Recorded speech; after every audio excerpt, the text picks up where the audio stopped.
Hey, good afternoon, everybody. We are so excited to have you here and back with us at Ramp Real Access Motivates Progress.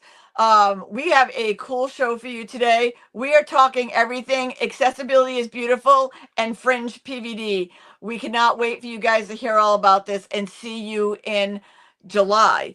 I have to think of the month this year, but let me bring all of my fabulous guests to the stage. Hello, everybody. How are you today? Doing great. Perfect.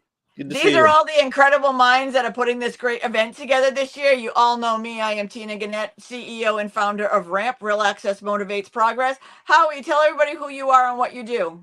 Hey, good afternoon, everybody. I'm Howie Sneider, he, him pronouns. I'm the executive director of the Steelyard, the proud host of Accessibility is Beautiful this year and many years in the past. We're an industrial arts center. We teach crafts of blacksmithing, welding, ceramics, and jewelry. Try to make all of our programs accessible to the community, and really look forward to having folks on our campus for this celebration of the accessibility community itself. We're glad to have you. Josh, tell everybody who you are and what you do. Hi, everyone. My name is Josh Short, he, him pronouns. I'm the artistic director of the Wilburn Theater Group and the Providence Fringe Festival, which is now in its 12th year. And we're really excited to be presenting the Sims Fest Family Fringe Day in collaboration with Tina and Ramp and the Accessibility is Beautiful Festival and all our fine friends here. So thank you so much for having us. Oh, we're so glad to have you. Jem, tell everybody who you are and what you do. Hi, folks. I'm Jem. I use they, them pronouns, and I am the operations director and development director for Haus of Codec. Haus of Codec is Rhode Island's first and only emergency housing provider for LGBTQ youth, ages 18 to 24. We opened our doors on December 1st of 2021 with a 6-bed emergency shelter. Since then we've served, our shelter has grown. We've served nearly 100 young people here in Rhode Island. We've given away over $400,000 in rental support to help keep kids housed where they are. And one of the ways that we raise funds and awareness for the work that we do is by throwing art markets periodically throughout the state. And one of those art markets is in collaboration with the Fringe PVD Festival that happens every year. This is our 4th year collaborating on the event. And we're really excited to be a part of Accessibility is Beautiful and the festival this year. Oh, we are so excited. It's your 4th year. It's our 5th year this year. It's a big anniversary, 5 years for us. And it ends up landing on July 26th. It ends up landing on the 35th anniversary of the signing of the ADA.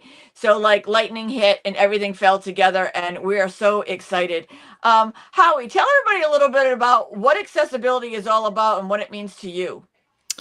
Well, you know, accessibility is just about, for me, being able to be in community with everyone in my community. It's important for us as an organization to make sure that everyone who wants to can participate in the arts. And it literally, it brings, we want to make a space at the table for everybody. You know, we do a lot of public art projects at the Steelyard where we make bike racks, benches, picnic tables, and things. And working in public space, you know, the whole goal is to bring people together. I think that we just try to do that through as many different programs as we can. And it's great when we do an event like Accessibility is Beautiful that brings together craftspeople from the accessibility community as well. You know, there's so many people out, you know, in Rhode Island who are doing crafts at home in a studio space. And for them to be able to come out and share that work on campus at the Steelyard is just really what we're excited for. Yeah, I'm very excited about it. Josh, me and you have had a conversation when we were starting to collaborate on this.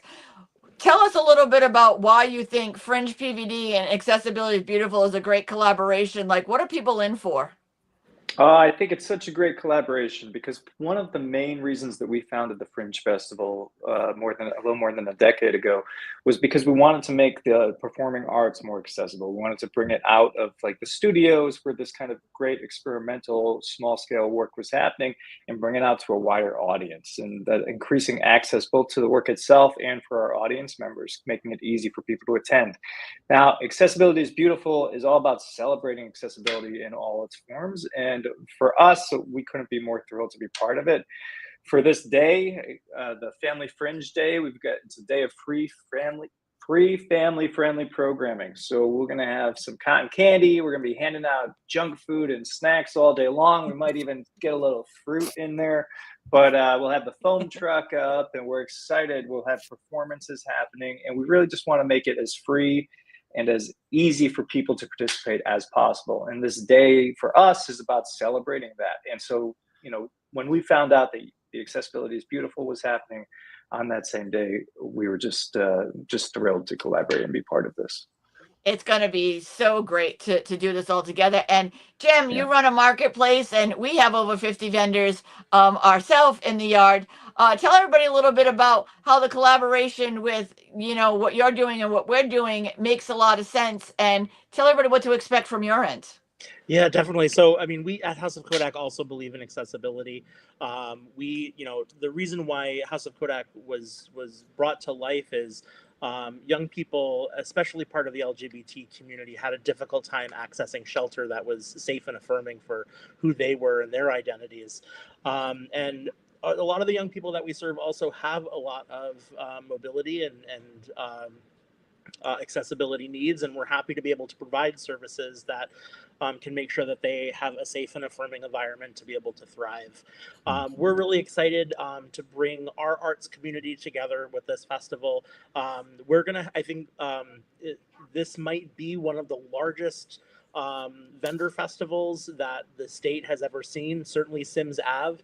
There's going to be over 100 artists on that footprint that will be able to show and display their creative practice and bring that to life and bring it to the community, and to be able to foster that environment and where not only our young people can thrive, but also our artists can thrive, really creates this special moment where all of our communities can come together and celebrate who they are.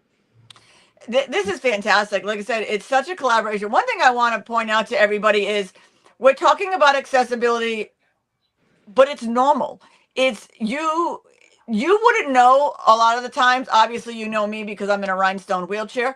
But other than that, like, you wouldn't be able to point out most of the time who's disabled and who's not, because it's just the festival. It's just like any other festival that you go to. It's just accessible for those who need it. We want to make that clear. We want to make sure that people don't think that, this is only for one community. This is for everybody. This is for everybody to be. I have friends that are able-bodied, and I'm friends to a lot of people. This is a way that we can combine and we can all come together. Howie, you've been doing this. This will be your 5th year. Tell everybody what the feel of the yard is during these events. Well, I want to build on something Jem was just saying. I love the word affirming. And I feel like the Accessibility is Beautiful event for me has been a really affirming event for a lot of people. It is an event that's open to everybody. But it also creates a safe and a brave space for people to talk about accessibility issues, to collaborate, to learn from each other. It's a lot of effort sometimes to get the accessible community out and together and gathered. And it's really just beautiful to see folks on the yard exchanging ideas, techniques, resources, ways to help each other, ways to sort of be their whole selves in community. And the Steelyard has a gorgeous outdoor campus. It's about a 2-acre site with over 200 trees planted on it in the middle of Providence. And it's kind of an industrial neighborhood, but we're really like the green park for the neighborhood. And, the campus just gets activated. There'll be a stage with performances and speakers and poets, vendors sort of throughout, a great petting zoo that sort of lets people get on the grass and have that. That's where you usually find me. Right. Have that like affirming care of like the natural world too. And because of the Fringe Fest and PVD Family Day happening next door, you know, the whole street will be activated. So it really, I think we're envisioning this as sort of like the whole neighborhood becomes a campus of activity, accessibility, and arts for the day. One of the favorite things that I like is to see kids of disability and regular kids, as they say, all playing together like is nothing. Like, wouldn't it be great if adults took in everybody that way, where you don't see anything, you just see fun and friends and people to talk to?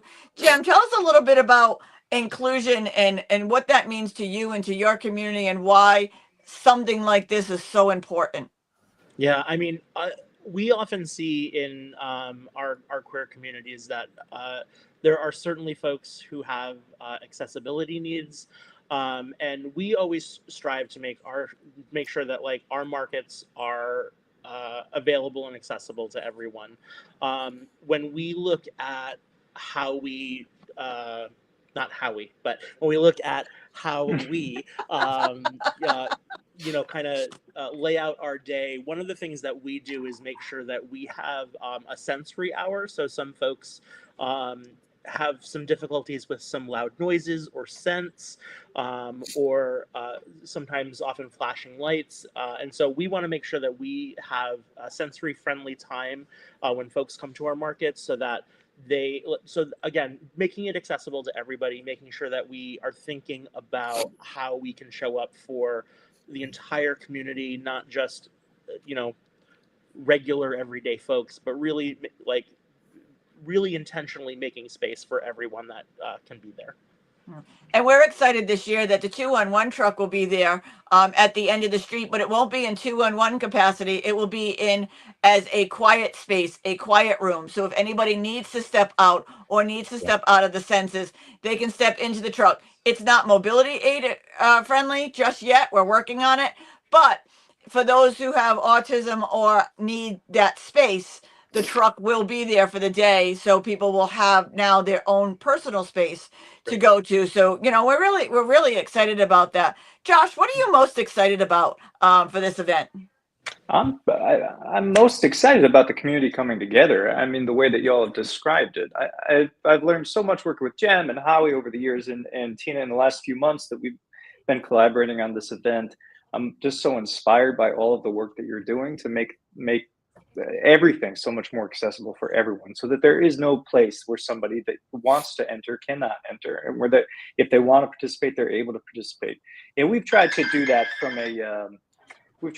at the theater from a like an economic perspective in terms of lowering barriers for people, but you look at it from every possible angle, and I've just been so appreciative, and I'm just so looking forward to seeing your vision, your dream in action, and being part of that community. So, and it's so great because the biggest things that I'm getting now from people this year is like, oh, you're doing accessibility is beautiful, but you go to a regular event with you. I said they're all regular events. We just call it accessibility is beautiful because it's beautiful because everybody can just participate.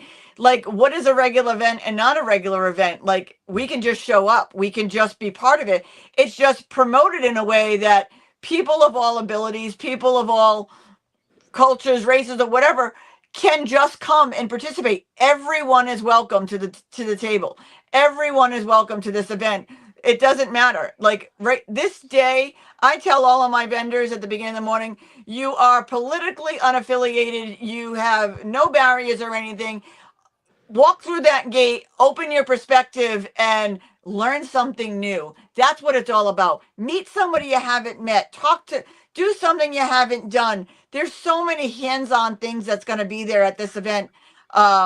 We have a whole art corner done by the Empowerment Factory, who does a ton of work in Pawtucket and Providence with all cultures. We have the petting zoo. We have the Mountie Providence horses will be there. We have Martell Plumbing coming, and they're opening some internships for people to actually get jobs and work and learn how to do a trade. Like, how is that where we're going to actually have jobs available for people? You know, you can intern at the Steelyard.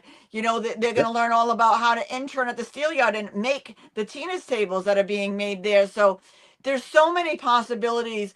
All of our politicians will be coming through at some point.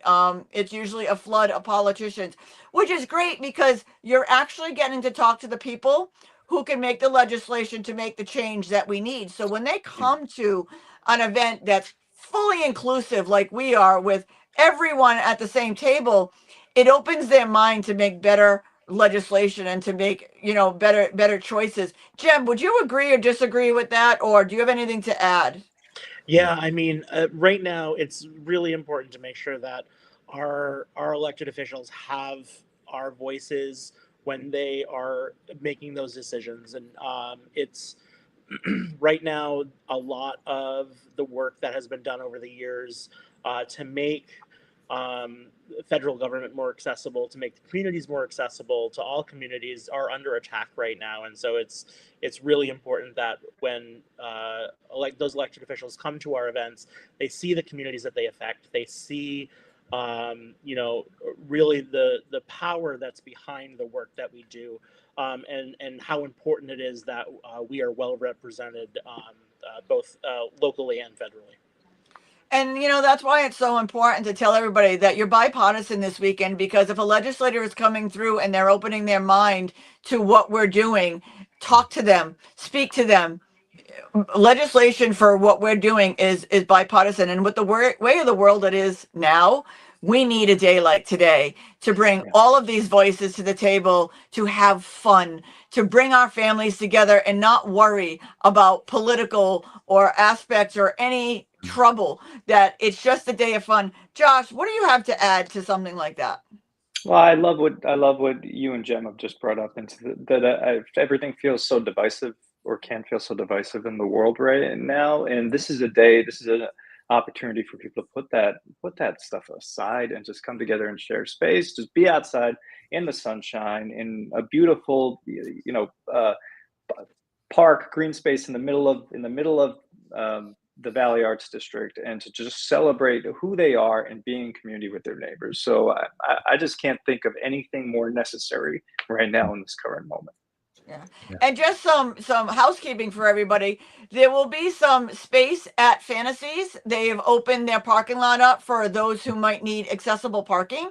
Farm Fresh will be activated. There'll be things going on, or if it's really hot that day, need to cool off a bit, Farm Fresh will be activated as well that day. That all their stores will be opened inside of Farm Fresh as well.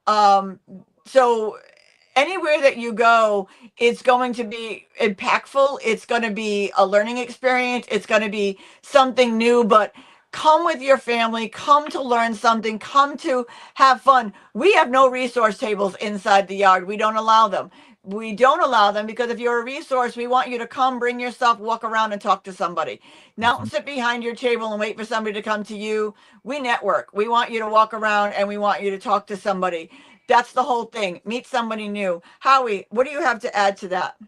You know, I think that your point about accessible parking is really important. You know, we've tried every year, we've experimented with different things through the community or through the neighborhood to make the space accessible to that community.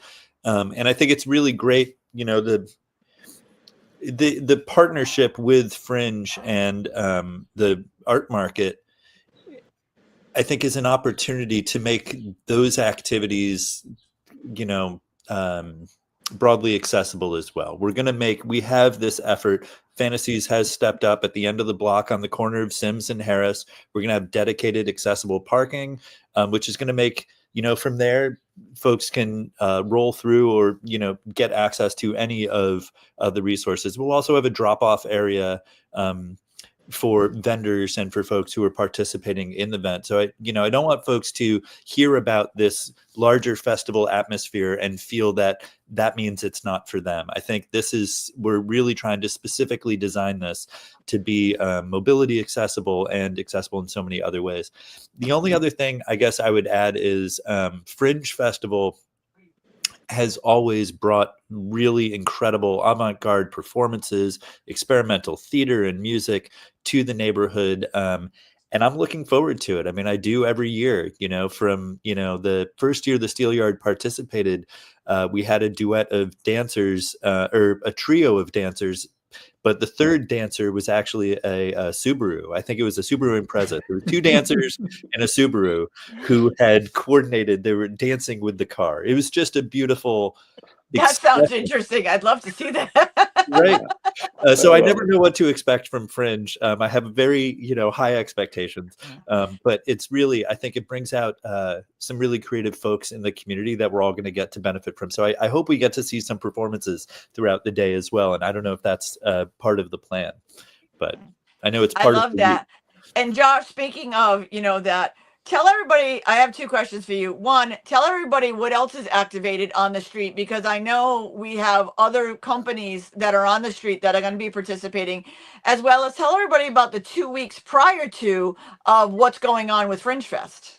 Sure. Well, I'll start with that. So the 2 weeks prior to the Accessibility is Beautiful Festival, we'll have the whole Valley Arts District activated. So we have incredible partner venues over at Teatro Ecas, which is here on Valley Street, the Waterfire Arts Center, our own theater space inside the Waterfire Arts Center. Our friends at 50 Sims, we have 2 performance spaces happening in there. We've got a stage in Farm Fresh, outdoors at the Steelyard, under the stars. I mean, avant-garde theater under the stars at the Steelyard. Is there anything more wonderful than that? And then we have some special events planned at Buttonwoods Brewery, at ISCO, and up the street at Riff Raff. So we had a 40% increase in the number of artists that applied to participate in the festival this year, and we took all of them. And we were only able to do that because our neighborhood partners stepped up and have allowed us to use their spaces for performances. But you're going to see dance, you're going to see music, we've got magicians, we've got puppetry, we have acrobatics, we have somebody that is doing an outdoor acrobatic show here at the Waterfire Arts Center. We're going to have stuff all over. So we're so excited. And then it all culminates basically on this day, July 26th, when all the wonderful neighbors on Sims Ave, from New Harvest Coffee Roasters, at Farm Fresh, at Buttonwoods, many art. Hey, there you go. Get your matcha. The people at 50 Sims are throwing a party out there on their loading dock. Fantasies has stepped up and given us parking access. And ISCO will have their bar open. So really everybody on the street in that neighborhood is participating and just bringing what they can to the day. And I don't even know, I don't even know what 50 Sims has planned for this, but I just know they're going to. Yeah, no, they're keeping it a secret. I've asked, and they're keeping it under wraps. They're keeping it a secret. But Josh, where can people go to find what's going on the 2 weeks prior? I mean, they know where to go to find what's happening on our day, but tell everybody where they go to find out what's happening in the first 2 weeks. Yeah, we've got everything at FringePVD.org. So FringePVD.org. You go there and you can see the whole schedule of events. Tickets for the individual performances go on sale July 1st. All of them are free or between $5 to $20 for each performance. And everything, you'll find a page here about the Accessibility is Beautiful Festival. You're able to register for the Accessibility is Beautiful Festival there. And you'll also find information about all of the stages and the performance venues that are participating. We're so excited. Jem, tell us a little bit more what the House of Codec has going on so people can get more involved as well.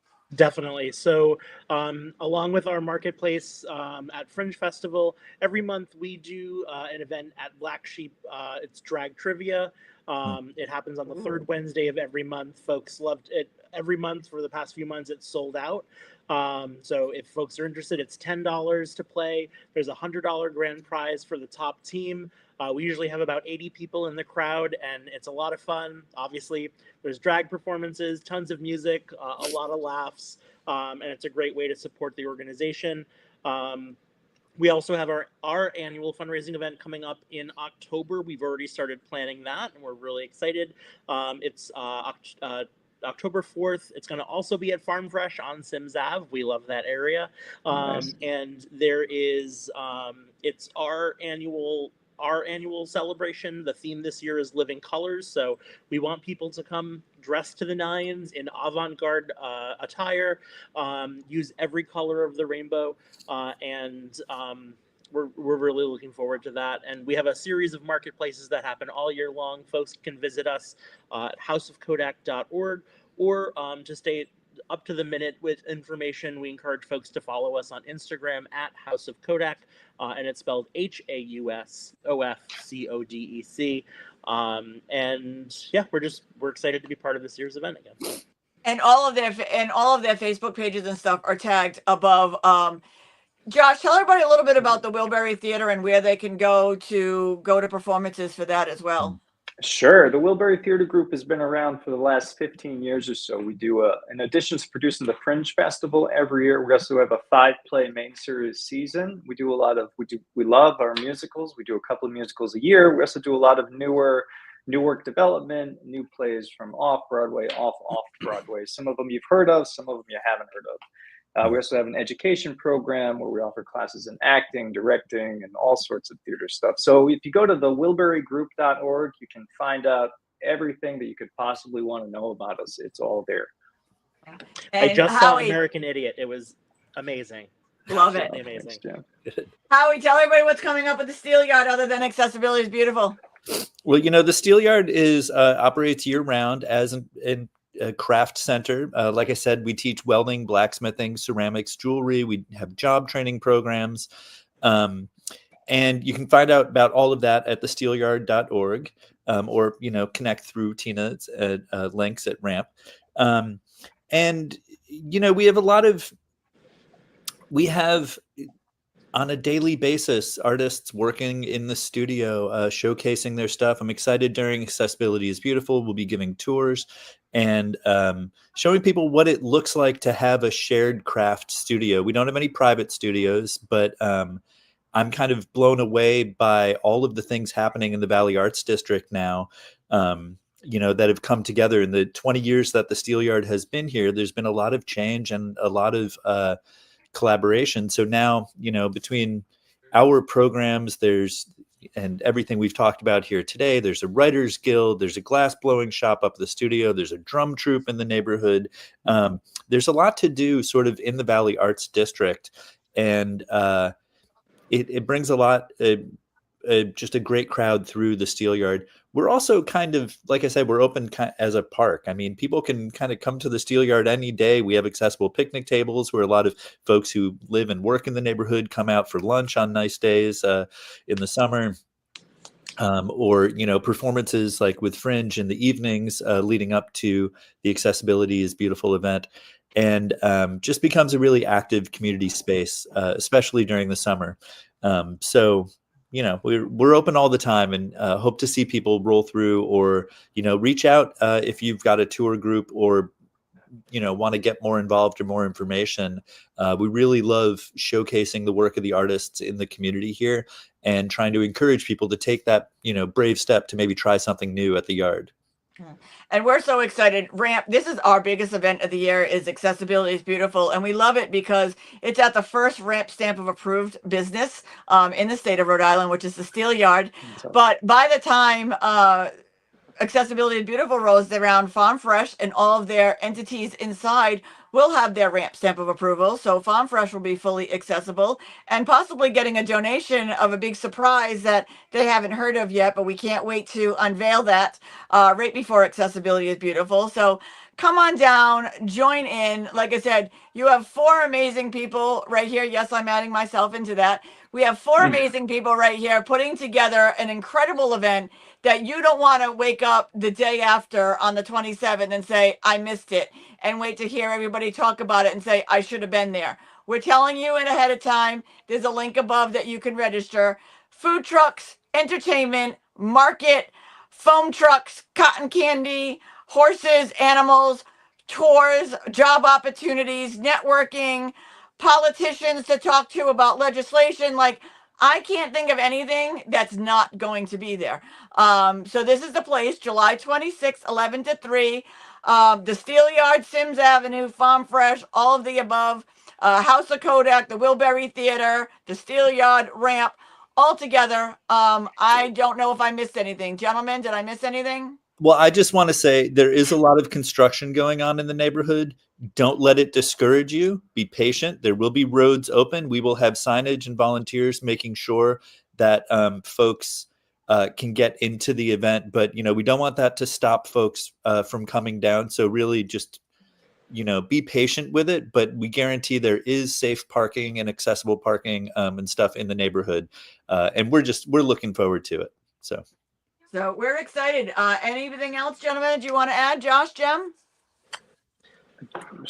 So looking forward to it. Thank you. Same. Yeah, excited to be a part of it. Yeah, this is going to be the best, most inclusive, most accessible event of the year. And guess what, everybody? It's free. No $50, $100, $200 for these damn tickets that everybody else sells, which, yes, you should be going to, but this is a free, family-friendly event. So come on down and join in the fun. Thank you, gentlemen, for coming on today and being open-minded about accessibility. And I am so excited about this event. I can't wait to see you all there. Thanks, Tina. We'll see you soon.